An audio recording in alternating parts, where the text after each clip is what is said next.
This episode is proudly supported by OpenTable. Nearly 1/3 of diners are booking same day. So they're making those decisions on the spot. And 10% are making their bookings within just a few hours. And so it's why it's so important to have booking software like OpenTable, which allows your diners to discover you. And so when restaurants are on platforms like OpenTable, they're much more likely to be discovered. We help diners to connect to restaurants. Ultimately, having technology, using technology, helps you to reattach to those diners. Experience the power of OpenTable. For an exclusive offer, visit restaurant.opentable.com.au/DITW. This episode of the Luminaries on Deep in the Weeds is proudly supported by Deputy, rostering and timesheets without the usual chaos. Food is everything to me because it's the simplest, if you just have just the most beautiful sourdough bread and butter, that's a complete thing for me. A freshly shucked oyster, it's life, and it's so much fun to work with. Yeah, it's my life. This is the Luminaries on the Deep in the Weeds podcast. I'm Anthony Huckstep. The art of service is multifaceted. It's not about carrying plates, about taking someone's order or pouring their wine. It's about managing every individual's perceptions of value from the moment they arrive to the moment they leave. There are some that have not only left a mark on the art of great hospitality, but continue to lead the way forward for those looking at it as a genuine career path. Sharon Romeo is the co-owner of Fino at Seppeltsfield and Fino Vino in Adelaide. Sharon, how are you? Great after that introduction. Thank you. Thanks for having me on again. It's nice to be here. Oh, it's great to talk to you always. You're one of the leading front of house professionals in Australia. What's it been like carving out a career in the front of house? When I first kind of got into hospitality, I was a teenager, I was about 15 or 16, and initially I wanted to be a chef. But then I just I worked in the hospitality industry to pay for my university degree, and I fell in love with it. And I really love the adrenaline rush you get, from a really busy service. And it just kept me there, and I just yearned for that highly stressed few hours of power. Yeah, where you manage a team, you manage customers, you manage walk-ins, and you just try and have this kind of seamless type of service, which is always kind of has a bit of chaos to it. But yeah, I just fell in love with it, and I really enjoyed it.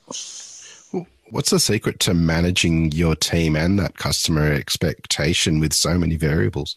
There are so many variables, and I guess it's managing your time. Also, actually, you've got to have the right team.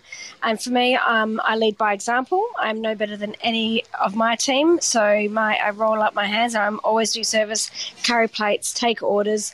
But you've got to kind of have you've got to create this sense of camaraderie and teamwork to start with, which has got to be full of respect for me. It always has been. And I think when you know that your team have got your back, and you always strive for excellence, and you strive to kind of, I don't know, there's always been a little bit of competition for me. So it's like, see how many people we can do tonight, see how many sales we can get, and kind of your team kind of work off you too, in a way, which is great fun. Managing guest expectations. Oh, look, I think it can get a bit tricky, to be honest. It depends on the guest. But for me, I never feel like I'm serving someone. I always have the attitude of looking after someone. And I guess if you have that kind of mentality too, you don't let things get to you. People come in a mood. People have their own shit they're going through that day. We don't know. We're just trying to make their day better, I guess, for a few hours and try and make a difference. You delved into hospitality to pay for a university degree, and you mentioned that you wanted to be a chef. Tell us about that. Well, I just, mum and dad, kind of working class, second generation Southern Italians. So dad had his own cabinet making business. Mum worked retail. Money was always tight for us, but I would be a teenager and cook home cooked meals, and it would be a beautiful 3 to 4 hour homemade ragu. Absolutely, it's all I knew. We slaughtered the pig every year. In winter, we made sugo in summer. So for me, my father's was so proud of his culture and heritage, and wanted us to learn as much as we could. So it's always been deeply ingrained in me, food, and very simple peasant food, being resourceful. And my mother was the best and still is the best host. It just comes very naturally to her. She's very generous, and she makes everyone feel so comfortable. So I guess it's in my DNA. Do you have any stories of when you were young and the sort of feasts that your family had? Look, to this day, our Christmas meal is homemade calabrese lasagna, where Mum makes the sauce. We hand-make pasta, which is really fine. We hand-roll these little veal and meat and pork meatballs, boiled egg, ham, mozzarella, pecorino. That's our Christmas meal, and it always was. But Mum and Dad didn't have much, when I was growing up, so it was always just very basic, but beautifully crafted and generously made food that was so tasty, but very rustic. And it was always probably from my mum and dad's region in Calabria, which is really simple food, which is also called cucina povera, which is, poor person's food. You've won many accolades for your commitment to the front of house. Take us back to when you were young. What were some of the key moments when you started to learn your craft and learn the skills required? Look, I never worked I worked at very busy bistros, not really many restaurants. I never worked at any pubs. But I don't think I never worked in a fine dining venue at all. A few upmarket, but I don't know. It's just, I always had this kind of attention to detail, making sure the table, I remember setting the table, and it was like the altar for me. It was really sacred. Like everything had to be perfect. And for me, it was that kind of sense when someone walks through the door and they're walking into your home, and when they sit down at that table, like everything is just perfect. So I don't know. No one's ever really taught me that. I don't remember. I remember being thrown in the deep end of many busy venues, but I always put my touch on it, I guess, because I took it so seriously when I was younger, in my 20s. Yeah. You've had an incredible owner-operator business relationship with David Swain for many decades. How did that begin? David and I, we've been in business now for going on 17 years. We met at the Star of Greece in, I think, the year 2000.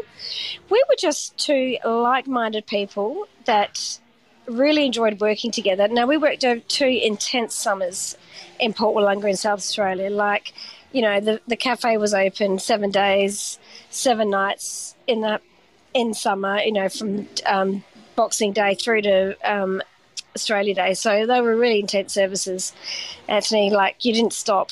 But we just gelled, and we just had this like-minded idea of how we like to eat. And one day we should open a place. Ha, ha, ha. And we did. But we opened a place that we wanted to eat at. And with that comes its own kind of business pains. Like, for example, you don't realise you're creating a niche market. Well, we didn't. We just wanted to serve what we wanted to eat and drink, obviously. And, not everyone understood what we were trying to achieve. They got there in the end. Did you have to change anything or adapt to make sure that did work? Yeah, totally. So the first time we opened Fino in Wollonga in 2006, we thought it'd be a really good idea to not have a menu and get people to trust us. And that was the worst thing we did, because people didn't, and people didn't really trust us. And and then, in hindsight, looking back, you've got to earn their trust. And when you do, And when you do earn your guest trust, they love you and they are loyal and, you know, they support you for years. But it's just earning that trust. And that was one lesson I have learned is like, yeah, just in Italian we say piano piano, so just, you know, easy does it. So it takes time. But it was really rewarding to go through that experience. Do you have any fond memories from that time of that initial version of Fino? Yeah, absolutely. I didn't know it was the first restaurant I ever opened, and honestly, I didn't think I was good enough to do it. I don't know, I just didn't have the faith in myself. You know, which is really odd because I come across so confidently, but you know, there were the moments there I thought, I don't know exactly what I want to achieve or what exactly we're doing. Because you give something a go, but you don't know how it's going to unfold. You don't know how the customer base are going to take you. You know, we opened a little 60-seater venue in Wollonga. Not many people even knew where Wollonga was. But what a community, and working in regions, there's nothing like it. You know, the depth of relationships that you build, the relationships you build with the guest, the local, the locals, the vignerons, the farmers, the producers, and they walk in and say, David, I've got these goose eggs, what can you do with them? You know, or here are my mandarins, or here's some eggplants, or here's, you know, bringing a pig through the front door of the restaurant. You know, it was beautiful. I miss those moments, to be honest. It was at that time that you started to forge great relationships with the winemakers of the region as well and start to celebrate them. Tell us about the connections that you made there. Well, at first, I upset a lot of the winemakers because my small wine list, which had under 50 wines, didn't really support the region. So, and my idea behind that was to select these eclectic, interesting wines from abroad and other places to excite the winemaker or the wine enthusiast, to give them a different experience, to take them on some journey, you know, for a moment. And eventually they loved that about Fino. And then, of course, yes, we created a whole, like a wine wall of all local wines to support them and for people who are travelling into the region to try some, you know, alternative varieties and newer wine styles than the usual suspects. What's it like putting together that wine list that works for a venue? You like to have really tight, sharp, specific menus. What does it take to pull those together? For me and David, selecting the wines is really important that kind of match the kind of weight and style of the food. So I love writing a wine list. I'm in my happy place when I do that. I get carried away though, of course, you know, because but you know, it doesn't make any sense to have these really bold, big reds because David has this lovely finesse with food. So it didn't make sense to have these really big, robust Barossa or McLaren Vale wines, but also to celebrate the new McLaren Vale and the progressive wine styles that we have in the regions. So for me, I'll always celebrate those, and I still do to this day. What led to the move of Fino to the much bigger site at Seppeltsfield? Well, we were invited by Warren Randall, the managing director. He kind of started planting the seed for about 3 years, in which we said, nah, mate, no, not going to happen. We both live in the Fleurieu Peninsula, you know. You're in the Barossa Valley, that's so far away, and we've made all these connections, and our life is here. So it was really hard to kind of logistically think about the logistics of not only running 2 venues, but running 2 venues that are like 2 hours apart. You know, it just seemed really odd to kind of consider that. But we were invited to be the destination restaurant of the redevelopment of Seppeltsfield, which reopened in 2014. They have never, I think it was established in 1850 or 1891, forgive me for those that know when it was. We're the only dining space they've ever had. It's pretty amazing.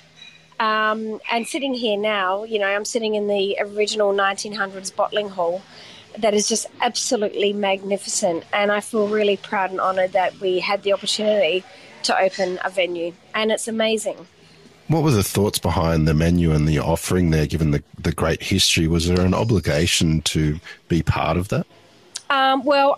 It's part of our ethos as a regional restaurant to be a part, to immerse yourself in the region that you're in. So, no, it wasn't hard at all to think about that. It was just finding new producers, new farmers, new vignerons, new stories to tell. Yeah, so it was really, really easy. We wanted to have a point of difference to Fino Willunga. So Fino Willunga was all about this really small menu and all about sharing and it was a very personal experience because David and I worked pretty much every shift.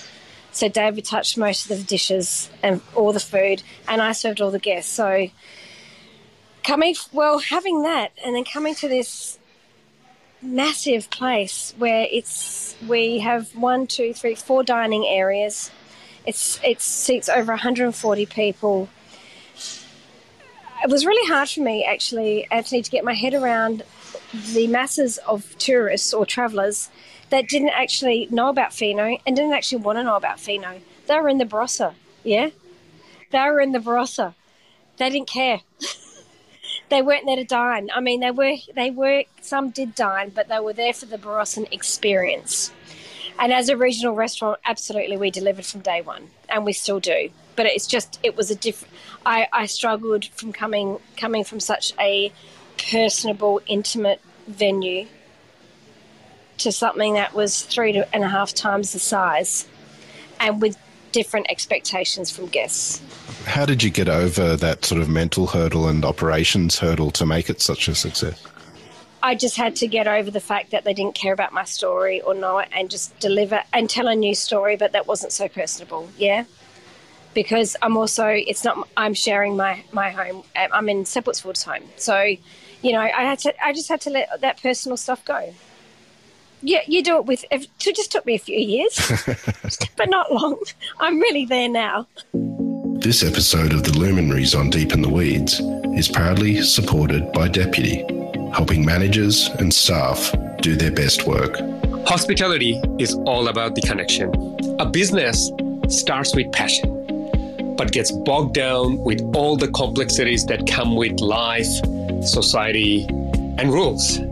If you can simplify this mundane, then people can be happy and they can thrive. And when you have happy staff members and happy managers, your customers will sense it. They'll be happy. And you create that connection. That connection is hospitality is about. For more information, go to deputy.com. You also have Fino Vino in Adelaide. Tell us a bit about that venue and how different it is to the large offering out at Seppeltsfield. I feel like we've come in full circle because David and I are running it again. It's a really personable venue, and it reminds me of Fino Willunga, just 16 years old, 16 years newer. So it is, we always wanted another venue, and I suppose we've done regions. So we did the Fleurieu Peninsula and now the Barossa Valley, very established venues we have. Well, Fino Willunga was, Fino Seppeltsfield is. We just wanted something new. We wanted this convivial kind of community vibe, restaurant and bar, somewhere that you could just come and have a drink, have a nibble, not necessarily eat. So it was kind of a new Fino, but an old Fino in a way. So I suppose the venues that we've created are very, very warm and welcoming, and that's really, really important to me. And regional restaurants have that, You feel welcome when you're in a place, in a region. And I wanted to create that same ethos and in the city, which we have.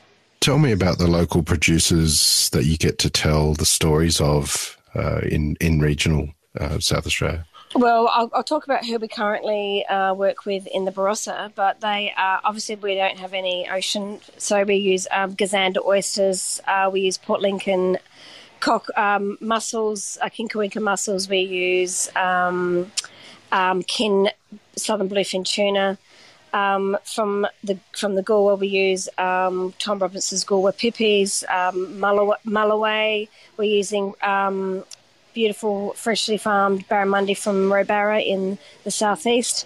We work closely with Gumshire Pork, which is a heritage pork producer. The Angus family in Hunt Vale lamb. It's the most stunning lamb. We only get a full lamb, one whole lamb every week, and so we just use portions of that. So that's how they deliver. So it's not cuts of. We use local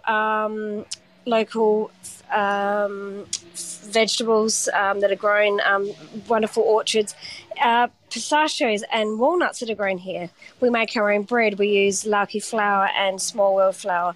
So look, the story is just so beautifully interwoven into the region. What we can't source from the Barossa, we source from South Australia. How much has the industry changed? You've had Fino for 16 years in different iterations, but has it changed a lot in the last 2 decades? Yeah, I kind of felt a bit misunderstood with Fino Willunga. Yeah, there were moments when no one walked through the door and you're thinking, what have we done so wrong? You know, you question yourself. And I wonder if we were ahead of our time or what we're trying to do. But all we were trying to do was serve really simple, beautifully crafted food. Like it wasn't fancy. It was maybe a bit too simple for people. I don't know. I just felt a little bit misunderstood. I feel like it's a wonderful dining scene in South Australia right now. Like, I feel like we've come really far. And yeah, it's just been tough since COVID, I have to be honest. I suppose I feel like we've progressed in the last 16 years, absolutely. Look, more locals support you. More South Australians are going out. But I think part of our business does appeal to people that live in the eastern states. And it hurts. It's been hurting a lot since the borders have been closed. Are there opportunities that have emerged that you think will come to fruition moving forward, given the sort of adversity that you've been through? Yeah, I still think we're finding our feet there with Fino Vino in the city, only because it's still quite a new venue. We opened at the end of 2019.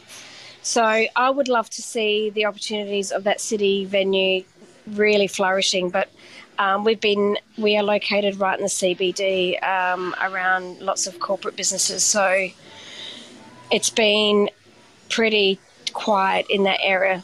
So I would love to see more opportunities arise for the city venue.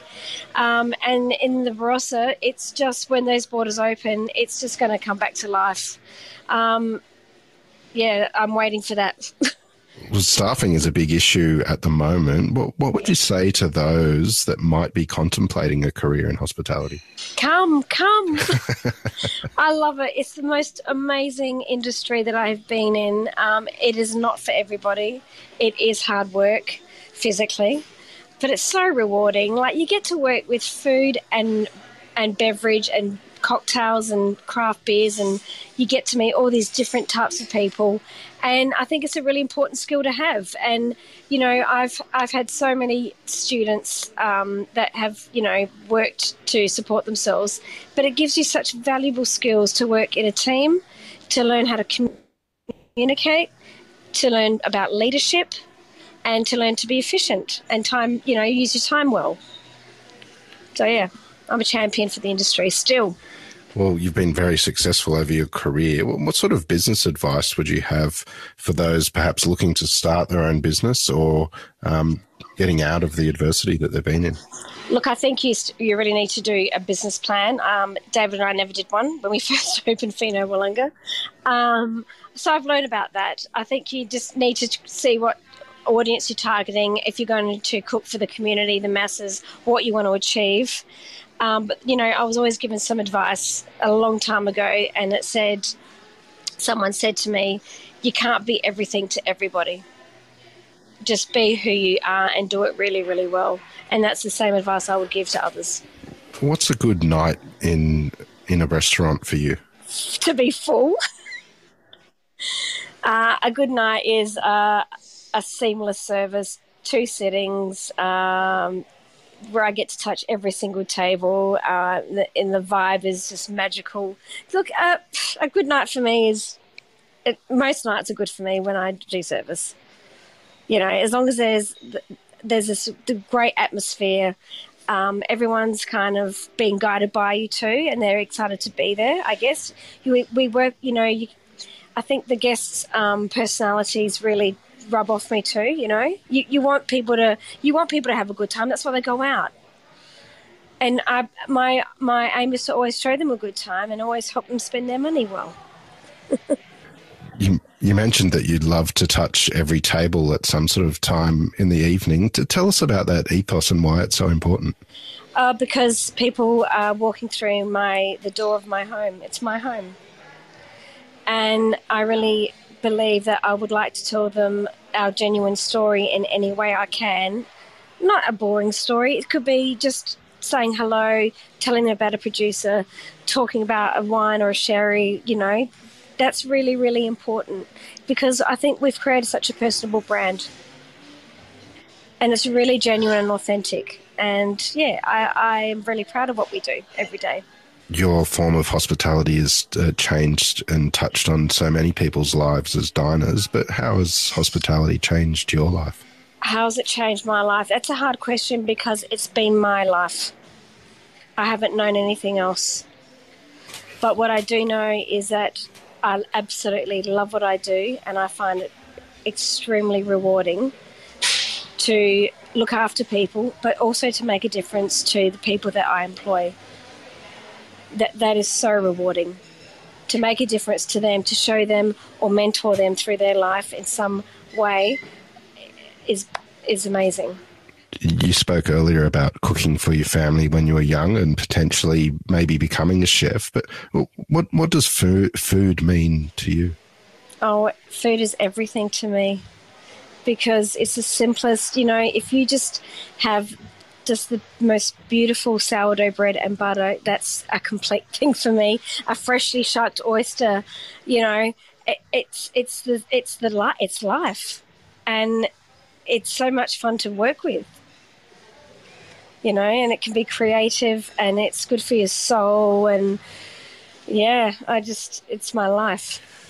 You mentioned that it still has been challenging and you'd like to see borders open and see the Barossa booming again. What do you think the next couple of years look like for hospitality?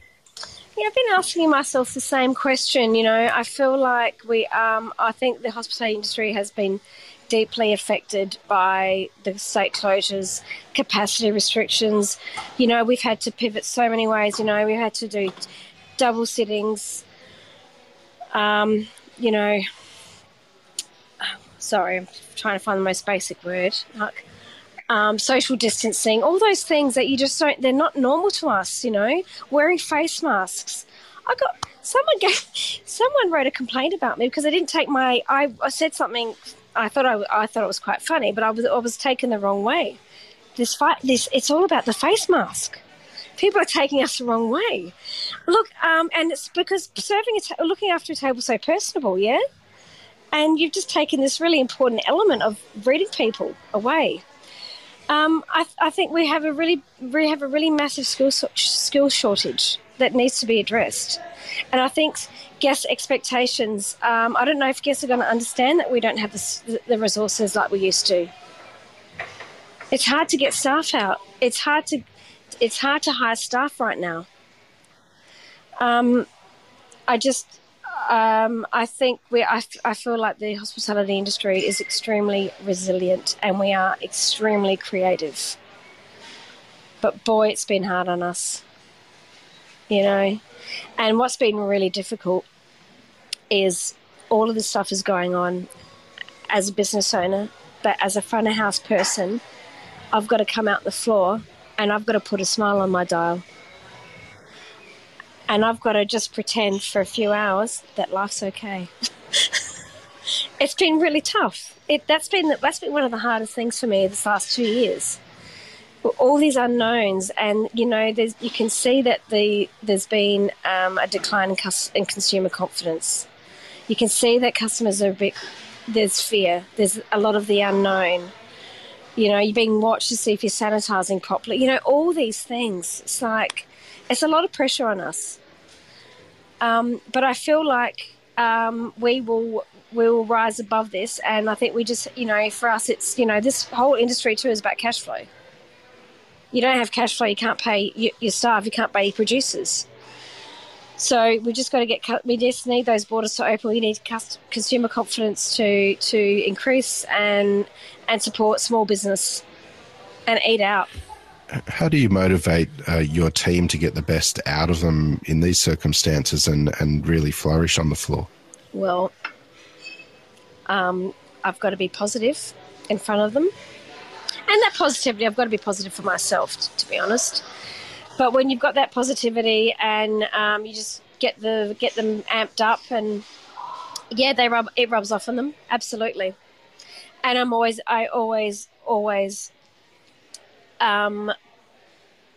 acknowledge what a great job they've done and believe in positive reinforcement, absolutely, always. It's really important. There'll come a time when the borders are open and everyone is busy. What are you most looking forward to? Being busy. I just want to see a light at the end of the tunnel. We've been waiting for these borders to open. We've been living in this bubble in SA, and I just feel like I just want to see people travelling again. I really do. And I would like to travel again. But once the borders open, it will be a boost for the economy and for everyone, staff, business owners, producers, winemakers, everything. It has a flow-on effect.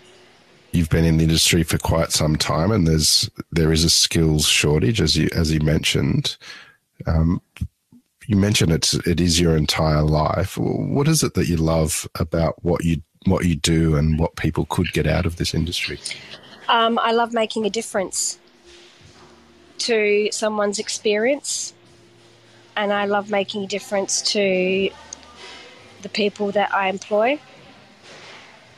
And I always want to know more. I always want to be the best I can be. And I love telling stories because that's what front of house are. We're storytellers.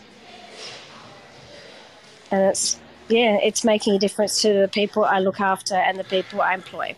Well, Sharon, you've made a massive impact on so many people and many people to come as well. We've loved having you on the Luminaries today to hear a bit of your story.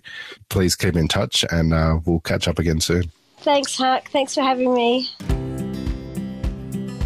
This is the Deep in the Weeds podcast. I'm Anthony Huckstep. Stay tuned as we take a deep dive into the lives of the incredible people who ply their trade in the food and hospitality sector. Special thanks to executive producer Rob Locke for making this all happen. Follow us on Instagram at Deep in the Weeds Podcast or email us at podcast@deepintheweeds.com.au. Stay safe and be well.